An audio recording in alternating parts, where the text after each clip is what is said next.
The Everything Apartments podcast is provided with support from the Apartment Association of Greater Los Angeles, better known as AGLA, serving residential landlords throughout Southern California through education and advocacy. Visit aagla.org. Welcome to the Everything Apartments podcast. I'm your host, Eric Christopher. And on this podcast, we cover all topics of multifamily investments, from buying and financing properties, day-to-day operations and management, and also reinvestment strategies. From the managerial side of apartments, we as owners and managers like to keep our eye on the major systems. Major systems usually thought of as foundation, plumbing, electrical, and roofing.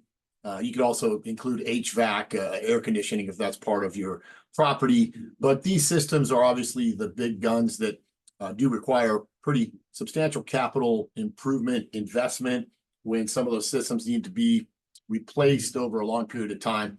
And so we like to dig into some of those from time to time. Today, we're going to talk about electrical. And electrical is interesting because it's probably understood the least of the systems, as far as for sure is my scenario with that.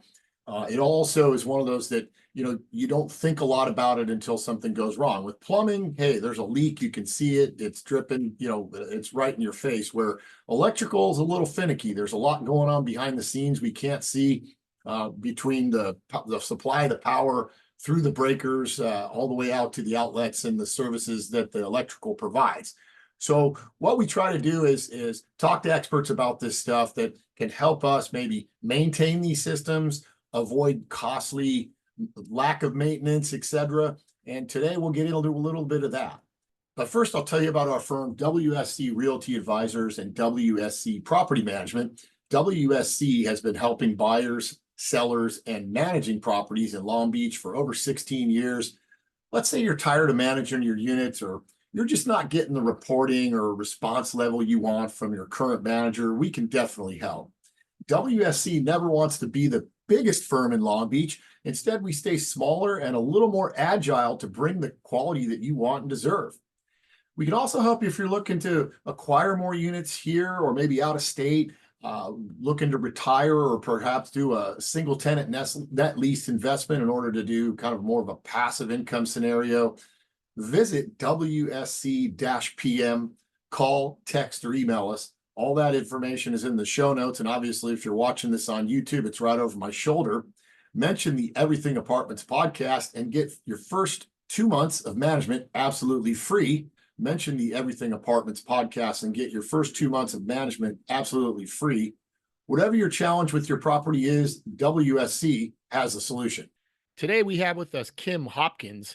Kim is the founder and owner of The Electric Connection, founded in 1979. They're a firm of over 30 employees providing electrical services to homeowners and businesses, and they specialize in property management. So they do a lot of work on apartment complexes, and they do that throughout Los Angeles and surrounding areas. Kim, it's great to have you with us today. Thanks for being on the show. Oh, well, thank you, Eric. I appreciate the opportunity to get out with your listeners. Yeah, and what I kind of mentioned in the intro that you didn't hear is, apartment owners are vitally concerned about the major systems in the building: roof, plumbing, electrical, foundation. We like to keep an eye on those things. We also like to get hints on stuff that we as managers and owners can do as sort of a preventative maintenance scenario on some of these big ticket items, because some of them slip our minds, where it'll have a life expectancy of many years, and out of sight, out of mind.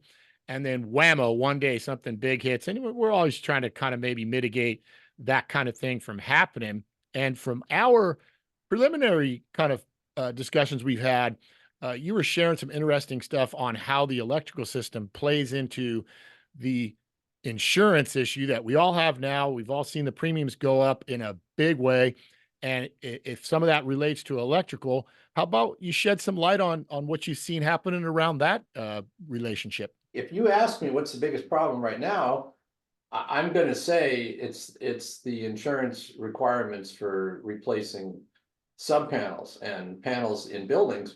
I've seen it happening for the last 10 years, really, but it's been only the last couple of years and finally this year that things have really ramped up with insurance companies wanting to get rid of in their insured buildings, certain brands of electrical panels, like Zinsco, Federal Pacific, and various other panels like that. And they're sending out notices now, pretty much saying, if you've got these, you've got to replace them if you want us to insure you anymore. And then there are maybe some companies that still will insure you, but at triple the cost, or to the point where you might as well just replace the panels, because the cost of the insurance ends up being more than the cost to replace the panels.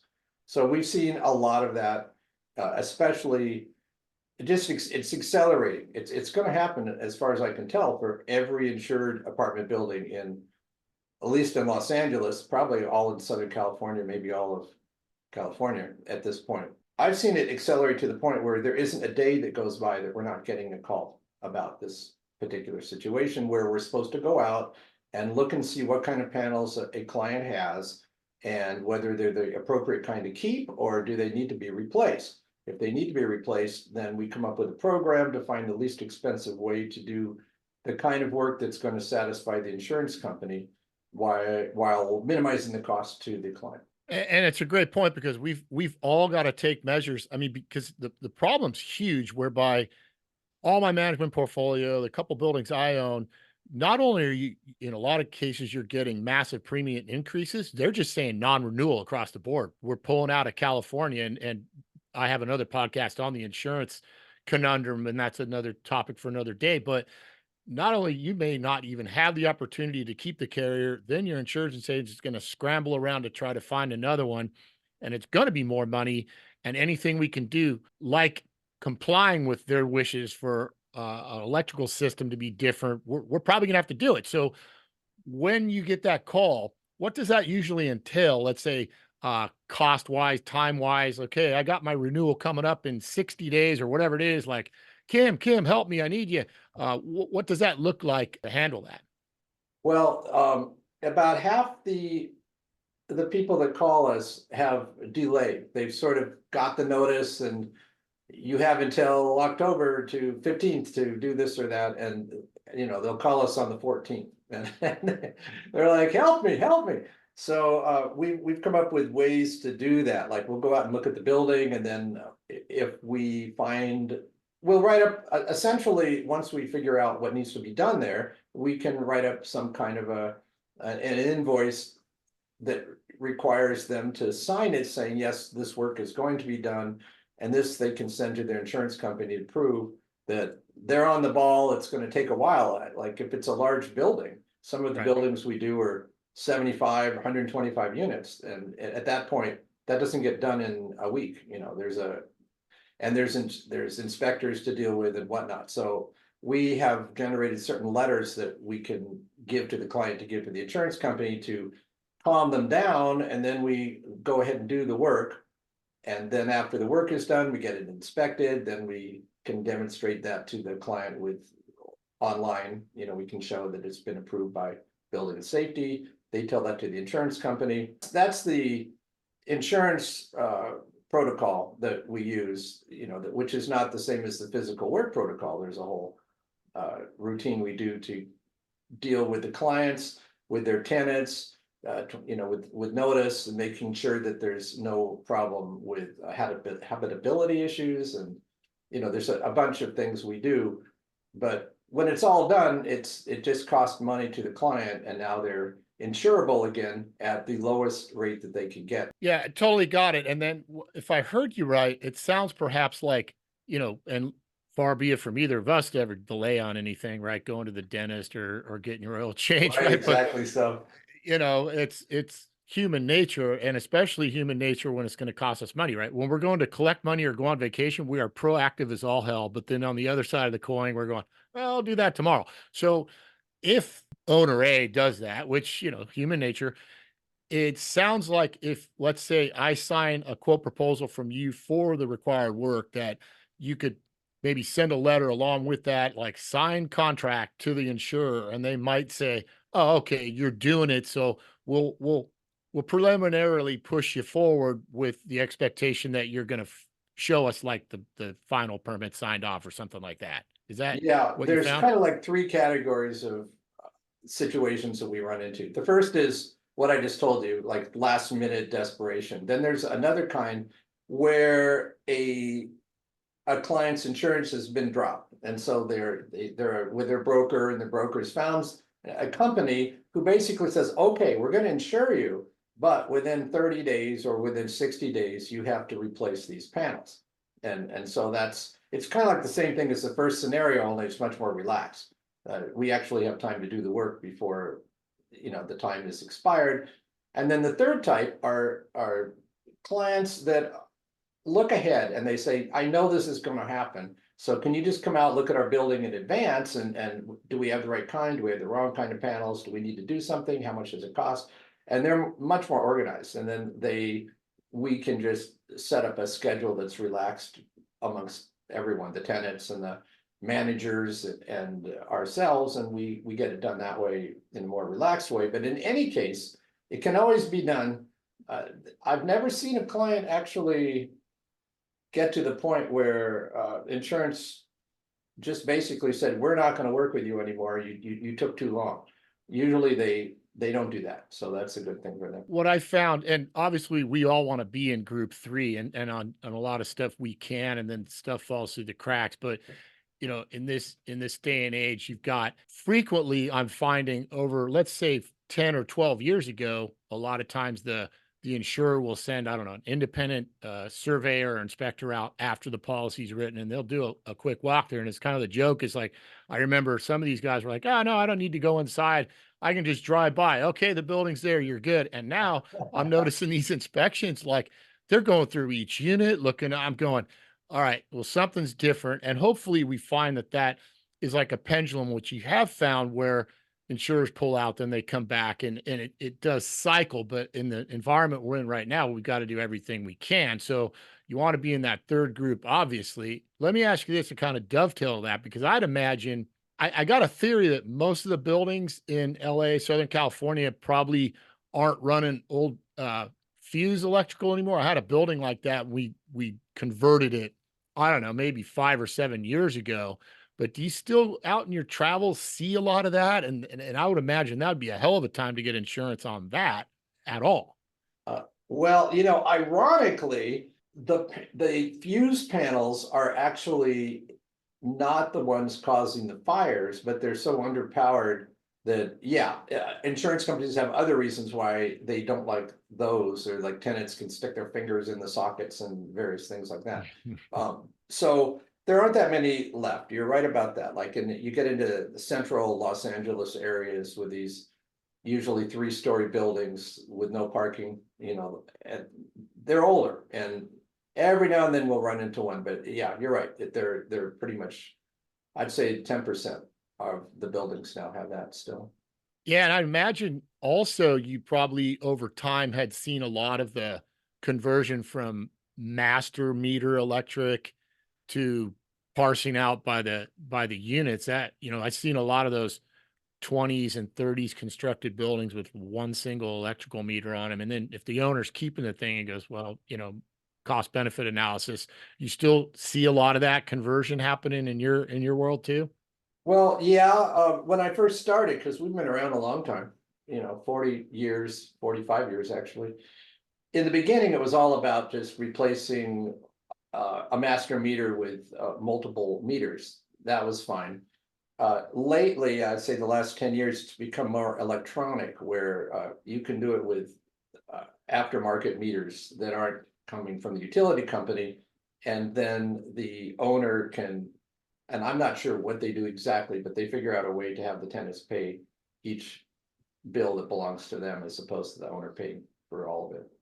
That's a good point. In our plight, everything's so tenant driven as far as the laws and everything. And the government doesn't talk about how our insurance has gone up 2 or 3 times. They're just talking about how we can't do this or that with the tenants, that collectively we're all trying to figure out how we can recapture costs, whether that's official or unofficial. You take the cost of the water, for example, and you say, okay, I've got 20 people in this building. I'm basically going to bill the tenants on however many people they have in the building. And sometimes that works. And it's a bit of a struggle, but I have heard of those sort of like you're saying, non-utility based meters for both water and electricity that might be able to help somebody with a master meter building.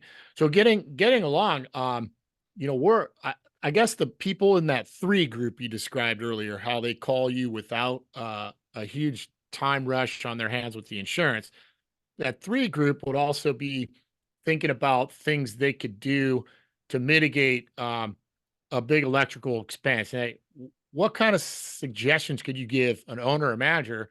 Like, hey, every year, go check this, or every 6 months, replace that. It's like an air conditioning filter. It's a no-brainer to replace, but it'll cost you a lot of money if you don't. What do you have in the electrical space that might be a good hint for owners that can save time and money? Well, first of all, just getting back to that category 3 customer that does things in advance, there's a tremendous advantage they have because, and this is why they do it. Now they can shop around with their broker to every insurance company and say, look, we're covered, we're perfect, we have brand new panels, we're ready to go. And this can lower their rate, right away when they're shopping. So that's one of the reasons that they do it. I would say that that's one of the primary reasons and benefits of doing things early. What kind of preventative could you suggest to an apartment? It could be 6 units or 12 or 20.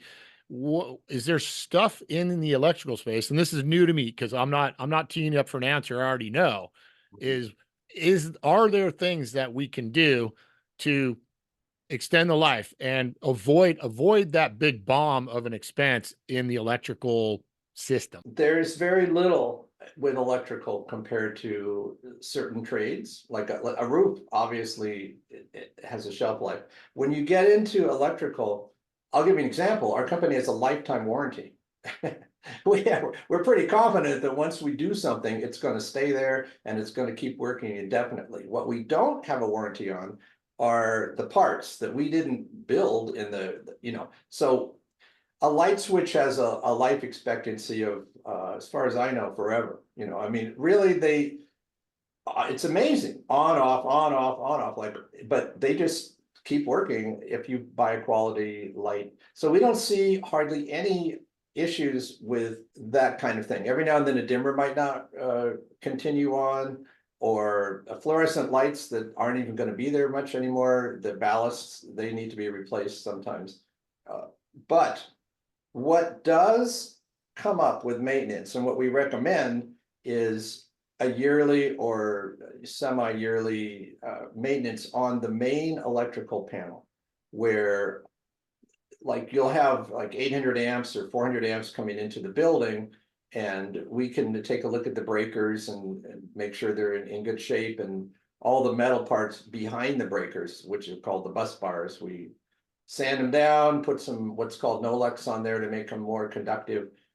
It's not something that has to happen all the time, but what we find is it's never happened with a new client. Like they just have never done it, and the building is 60 years old.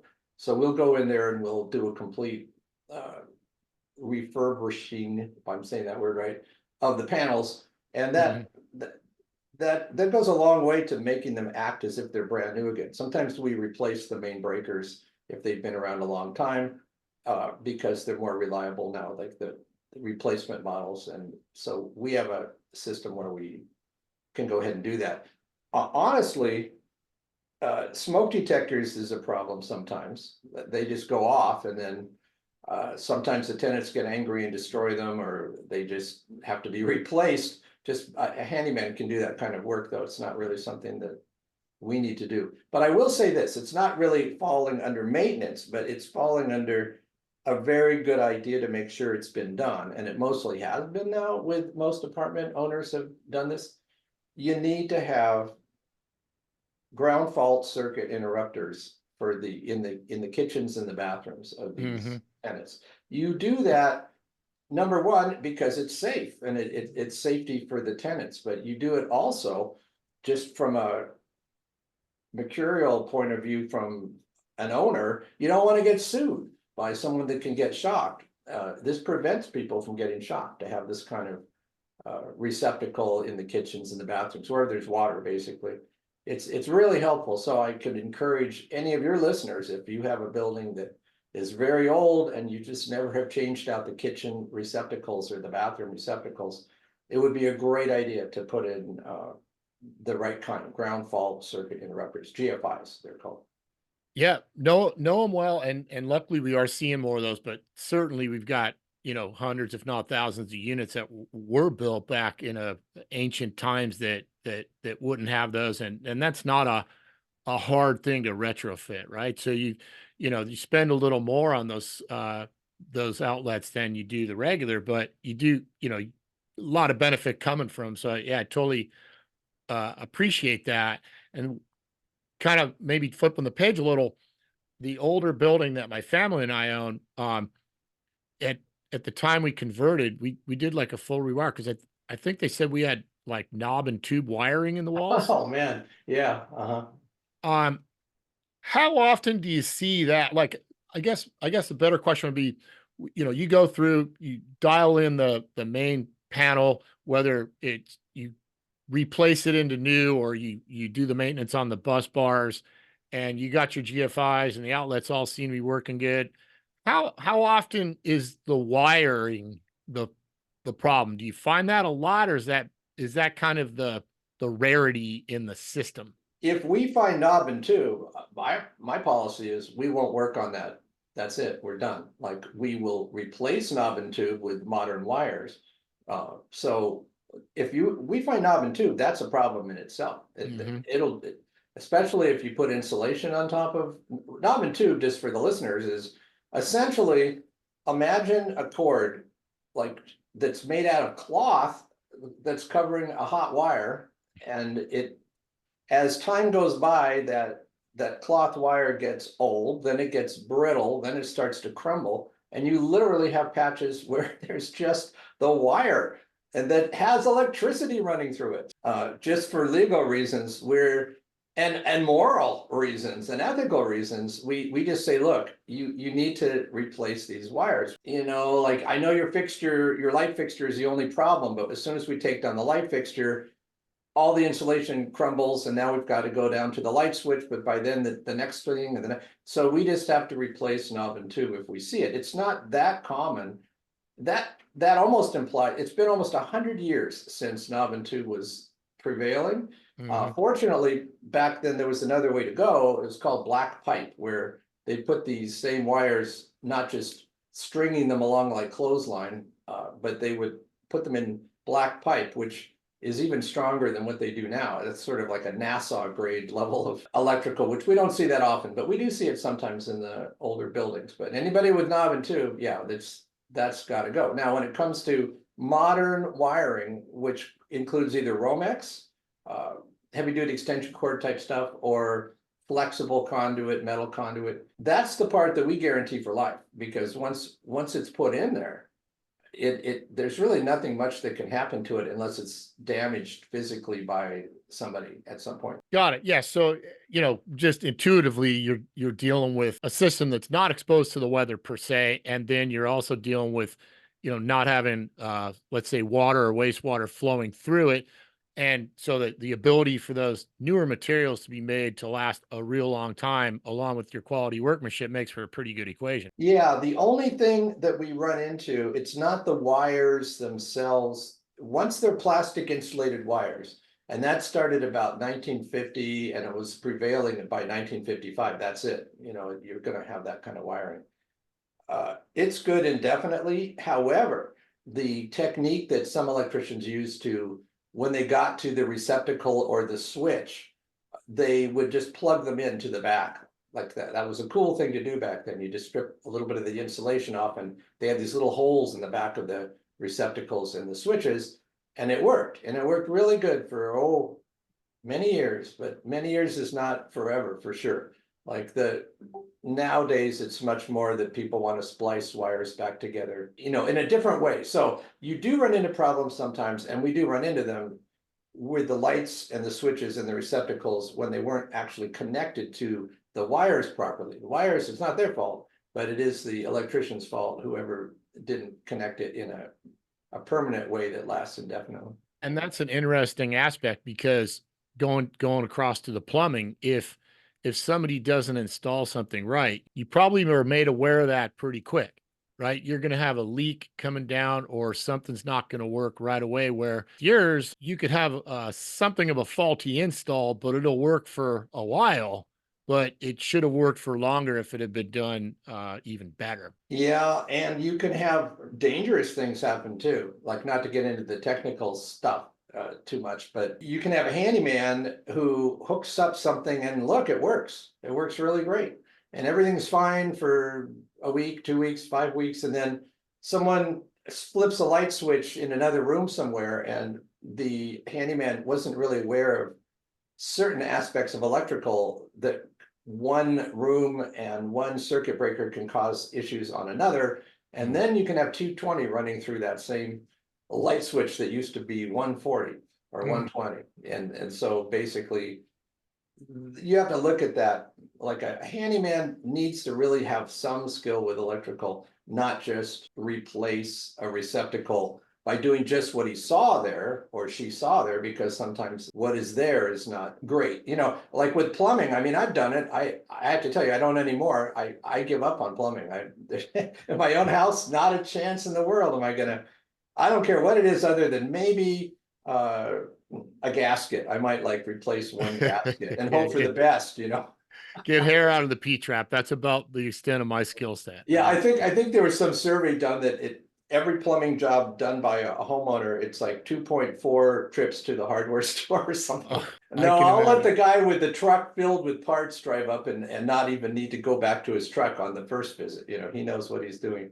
But with electrical, I really have seen some disasters where a handyman will put it back. Well, I did it just the way it was, just like I would put back a washer in a faucet or something. They will see what it is and they'll do a perfect job, only that perfect job wasn't done perfectly in the first place. So it's good if you're going to have a handyman do electrical that they know a little bit about electrical theory. Yeah, and that's a great point, because there's a real defined line between, for example, what I use a handyman for, like I described earlier, and that's getting into one of the areas where I think more handyman would know how to do a simple plumbing repair than an electrical repair past replacing a receptacle or a switch.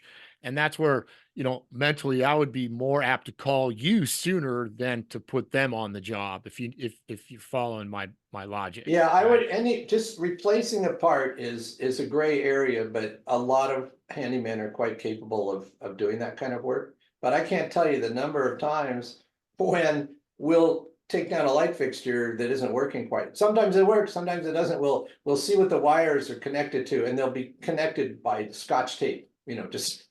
Oh. And gee, I don't know. I guess it didn't work forever. Yeah, I'm sure you've seen it crazy. I mean, like, certainly I'm not a tradesman, certainly not an electrical guy, but I can see what's not right. Like, you go into a basement or something and you go, oh wow, that's definitely not right. But I'm sure you do a fair amount of work doing corrections on that stuff, which A, like you're saying, is just done right, and B, like, it takes a safety hazard out of the equation, which is kind of a cool thing for everybody.